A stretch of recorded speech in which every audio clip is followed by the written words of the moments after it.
सुप्रभात दोस्तों। मेरे बच्चे स्कूल में जा चुके हैं और मैंने गाना जी को तो पहले ही उठा दिया था। अब उनके स्नान की तैयारी कर ली है मैंने। आज के इस व्लॉग में आप देखेंगे कि लड्डू गोपाल को मैं किस प्रकार स्नान आदि कराती हूँ और साथ ही आप मेरी शिव पूजा की तैयारी मैं कैसे करती हूँ यह भी देखेंगे। वैसे शिव पूजा तो आप हमेशा देखते ही हैं मेरे इस व्लॉग में। आप इस चैनल को सब्सक्राइब करें, लाइक करें, फॉलो करें। मैं अब लड्डू गोपाल को स्नान कराने जा रही हूँ। ओम नमो भगवते वासुदेवाय नमः। ओम नमो भगवते वासुदेवाय नमः। इस मंत्र को बोलकर मैं हमेशा लड्डू गोपाल को नहलाती हूँ। मेरे जो लड्डू गोपाल हैं छोटे वाले, उनका नाम घर में सभी उन्हें माधव कहकर बुलाते हैं और बड़े वाले लड्डू गोपाल को कल्कि कहकर बुलाते हैं। अब आप मुझसे ये कोई क्वेश्चन करोगे कि आप इसका नाम कल्कि ही क्यों रखा। छोटे वाले का नाम तो मेरी सासू माँ ने रखा था और इसका नाम कल्कि मैंने ही रखा था, क्योंकि मुझे कल्कि नाम बहुत ही पसंद है। और क्योंकि कलयुग में कल्कि जी जन्म लेंगे तो मैंने तो अपने परिवार में पहले ही कल्कि जी को विराजमान कर लिया है। तो देखिए बातों ही बातों में कल्कि जी और माधव ने स्नान कर लिया है। अब इनको वस्त्र पहनाएंगे।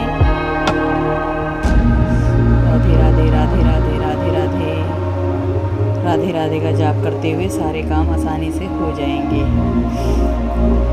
नटखट है ये लड्डू गोपाल। जिस तरह से बच्चे पानी में खेलते हैं, इसको थोड़ी देर में खिला लेती हूँ पानी में, क्योंकि सभी बच्चों को पसंद होता है पानी के साथ खेलना। राधे राधे राधे राधे। इसी नाम के जाप से मैं इनको तैयार करती रहती हूँ।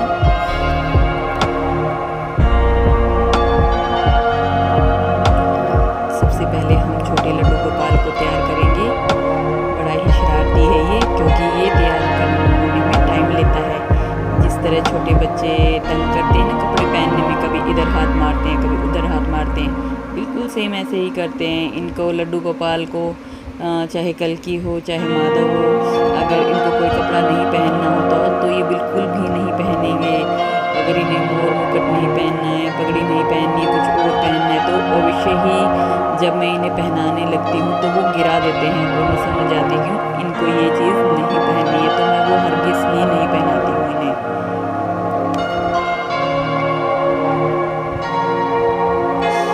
माधव जी को ड्रेस पहना दी गई है। राधे राधे राधे राधे बोलते रहिए।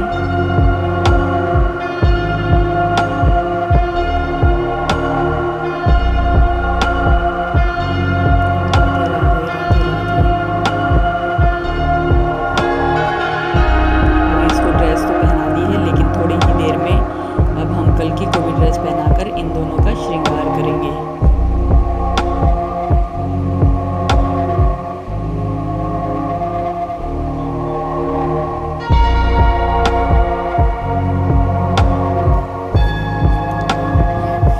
प्लीज चैनल को सब्सक्राइब कर लीजिए जिन्होंने सब्सक्राइब नहीं किया है।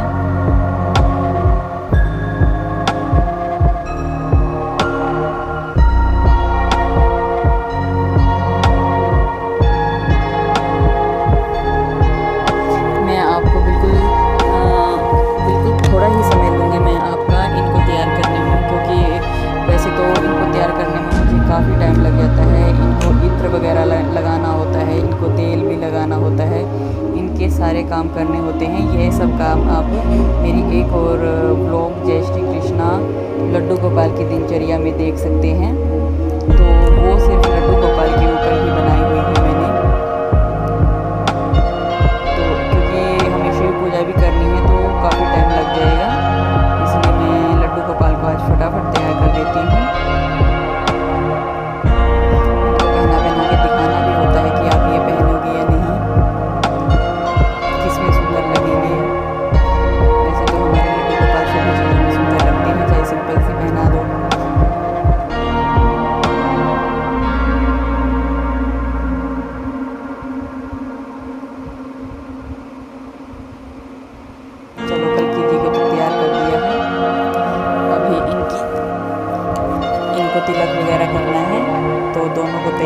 फिर इनका तिलक वगैरह कर लूँगी मैं।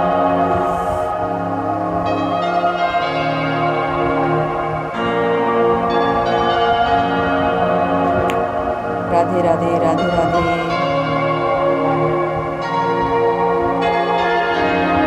राधे राधे राधे राधे। श्री कृष्ण जी को राधा बहुत ही प्रिय है, तो उनको तो अलग कर ही नहीं सकते हैं।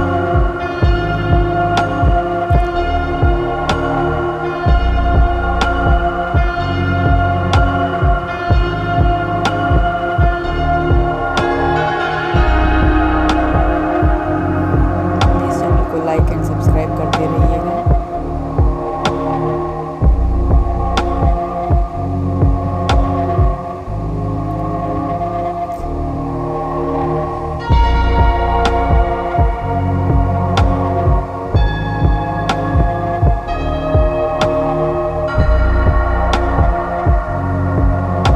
काफ़ी तामझाम करने पड़ते हैं, लड्डू गोपाल ऐसे ही तैयार नहीं हो जाते हैं। सभी को पता है जिनके पास लड्डू गोपाल है।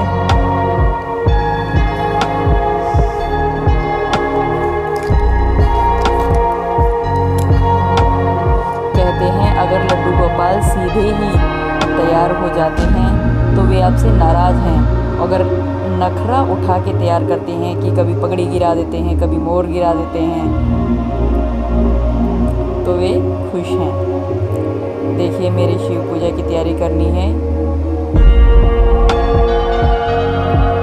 मैंने अपने शिव को यहाँ साफ सफाई कर ली है शिव के स्थान की, और दोनों कल्की और माधव को उनके पास विराजमान करने के लिए बैठा दिया है। इतने में अपनी पूजा की तैयारी करती हूँ, तो वार्तालाप कर लेंगे।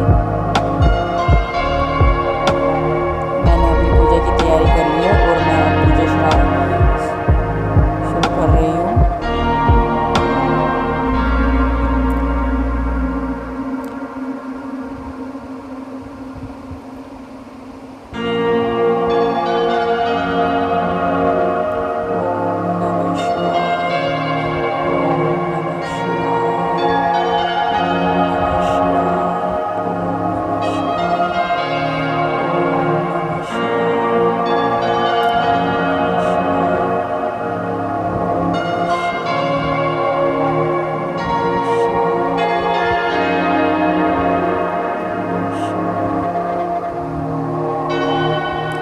आप सभी को पता है कि जब भी मेरी शिव पूजा होती है तो उसी के बीच में मैं आपको एक कथा अवश्य सुनाती हूँ जो शिव पूजा से जुड़ी हुई होती है। तो आज मैं आपको खाटू श्याम से रिलेटेड कुछ बातें बताने जा रही हूँ। कृपया उसे ध्यान से सुनिएगा और साथ ही मेरी शिव पूजा को भी देखते रहिएगा।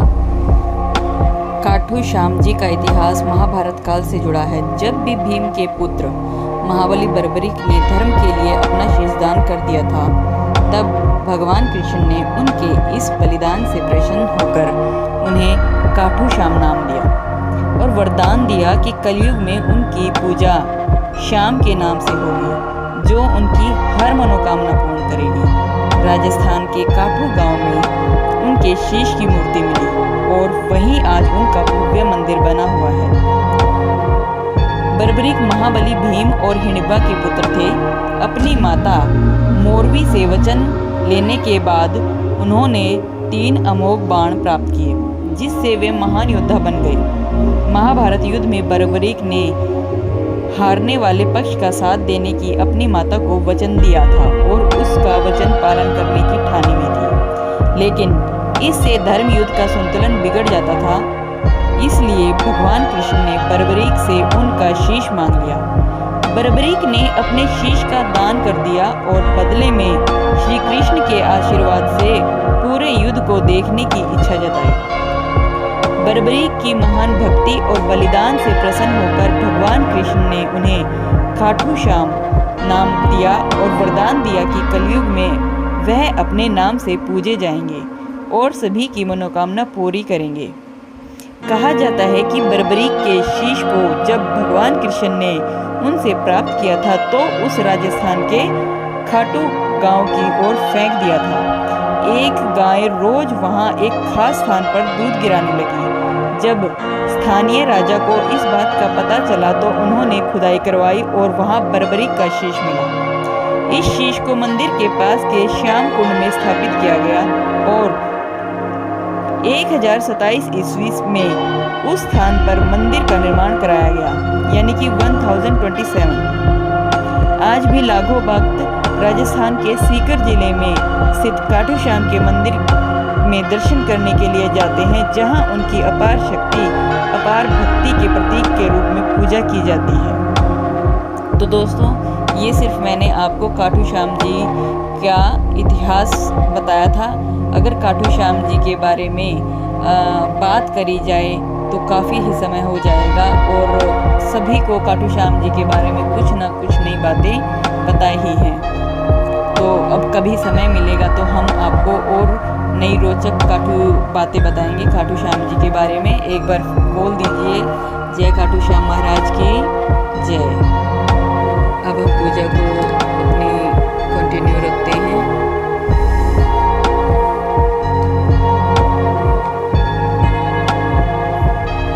मैं जब भी अपने शिव की पूजा करती हूँ तो उन्हें ये मोली ज़रूर अर्पित करती हूँ। सभी को पता है जब हम मोली को अर्पित करते हैं तो वो उनको वस्त्र देने के बराबर होता है।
शिवाहन साजे, ओम जय शिव ओंकारा।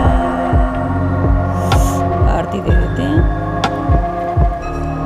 अगर मैं पूरी ही आरती कराऊंगी तो लेट हो जाएगा और वीडियो भी हमारा ज़्यादा लंबा हो जाएगा। सभी को प्रसाद अर्पित कर देते हैं।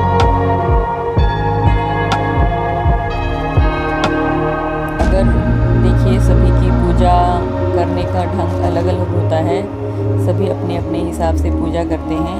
अगर मेरी पूजा करने में कोई गलती आपको दिखाई देती है तो प्लीज़ क्षमा कर दीजिए, लेकिन यही मेरी पूजा का रूटीन है।